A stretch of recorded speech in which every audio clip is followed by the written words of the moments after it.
Christmas की रात यीशु मसीह का जन्म हुआ था। उनका जन्म सर्दियों के महीने यानी 25 दिसंबर को हुआ था और पूरी दुनिया इसे बड़ा दिन या क्रिसमस के रूप में मनाती है।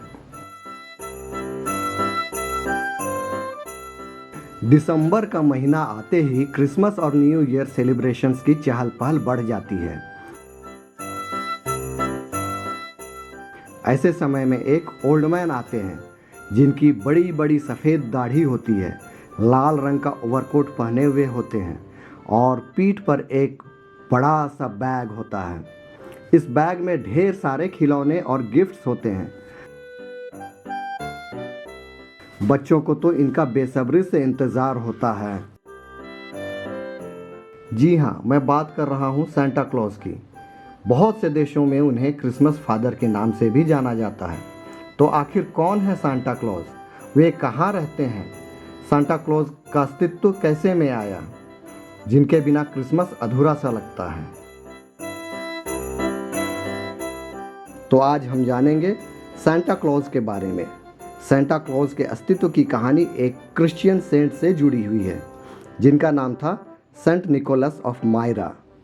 सेंट निकोलस का जन्म 15 मार्च 280 ईस्वी में पैटारा नामक बंदरगाह शहर में हुआ था। पैटारा आज का टर्की नामक देश में स्थित है।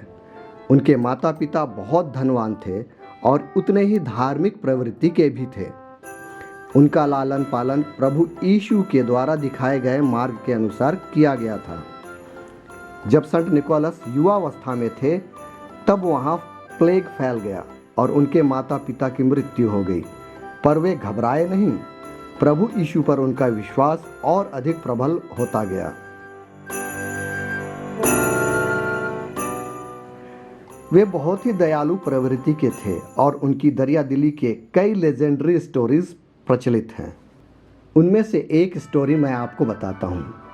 उनके शहर में एक गरीब व्यक्ति के 3 बेटियाँ थीं, पर धन के अभाव में उनकी शादियाँ नहीं हो पा रही थीं। सेंट निकोलस के पास काफ़ी सारे धन थे। उन्होंने उनकी मदद करने की सोची। एक रात उन्होंने सोने के सिक्कों से भरा एक बैग चुपके से जाकर उनके चिमनी में डाल दिया और इस प्रकार से बड़ी बेटी का विवाह हो गया। इसी प्रकार दोबारा उन्होंने सोने के सिक्कों से भरा थैला चिमनी में डाला और दूसरी बेटी का भी विवाह हो गया।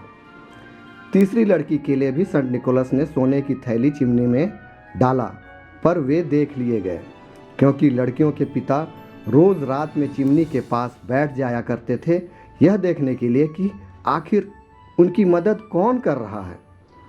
लड़कियों के पिता ने घुटने टेक कर उनका धन्यवाद किया, पर सेंट निकोलस ने उस व्यक्ति से कहा कि इस घटना का जिक्र वे किसी से ना करें और इसी प्रकार से चुपके से वे ज़रूरतमंद लोगों की मदद किया करते थे। पर धीरे धीरे लोग यह जान गए और वे लोगों के चहेते बन गए। आगे चलकर निकोलस एक प्रीस्ट बन गए और बाद में वे मायरा के बिशप भी बन गए।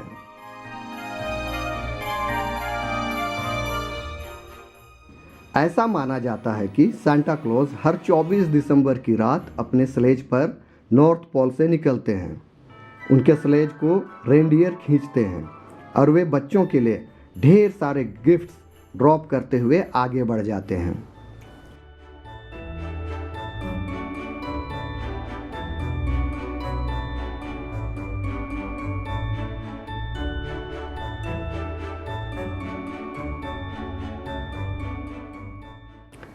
कई देशों में बच्चे क्रिसमस ईव पर यानी कि क्रिसमस की पूर्व संध्या पर सांता के गिफ्ट्स के लिए खास तौर पर बनाए गए मोज़ों को अपने चिमनी के पास टांगते हैं, जिससे कि सांता क्लॉज उनके लिए उसमें गिफ्ट डालना न भूल जाए और सांता क्लॉज उन मोज़ों में गिफ्ट्स डालते हुए निकल जाते हैं।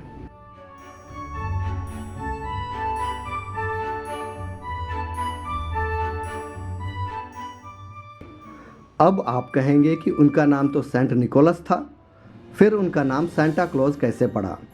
तो मैं आपको बता दूं, इसकी उत्पत्ति डच भाषा के एक शब्द सिंटर क्लास से पड़ा, जो कि डच भाषा में सेंट निकोलस का शॉर्टन फॉर्म है और धीरे धीरे यही सिंटर क्लास शब्द सांता क्लॉज के रूप में प्रचलित एवं पॉपुलर हो गया।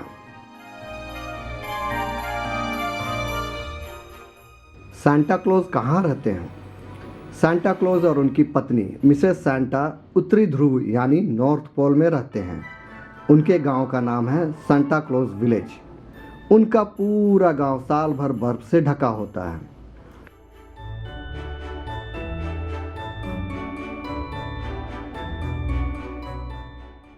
दुनिया भर के बच्चे उनको लेटर्स भी लिखते हैं और वो उनका जवाब भी देते हैं।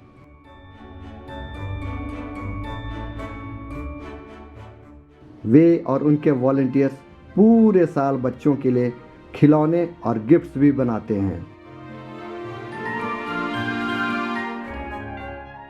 वे उनकी पैकिंग करते हैं और क्रिसमस के आते ही वे निकल पड़ते हैं बच्चों को गिफ्ट्स बांटने।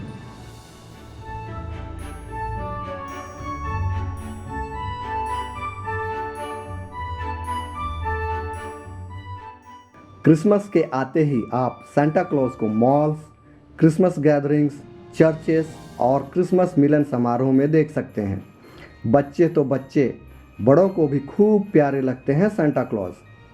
सांता क्लॉज बच्चों को खूब प्यार करते हैं।